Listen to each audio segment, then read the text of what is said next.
getting some actual numbers related to the possible fines that the JFF could incur from CONCACAF for the unforgivable charge of not arranging the U.S. visa applications for the Jamaican under-15 footballers in time for them to compete in the CONCACAF championships, resulting in the withdrawal of the team. And based on the relevant rule, teams that withdraw less than 30 days before the tournament, which is what Jamaica did, can face up to a $20,000 fine, which translates to over 2.5 million Jamaican dollars.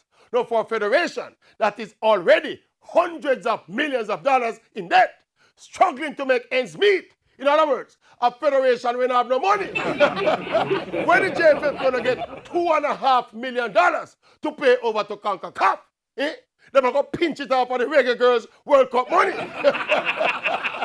I mean, instead of running some development clinics or some training camps or pay a physical trainer for the national program, the JFF is now going to have to waste $2.5 million for internal incompetence.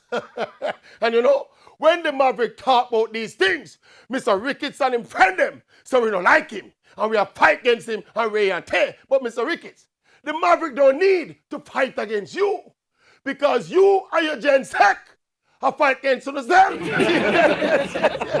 We're not beat up on yourself, Mr. Ricketts. Yes, every day soon we are beat up on yourself. We're not beat up on yourself.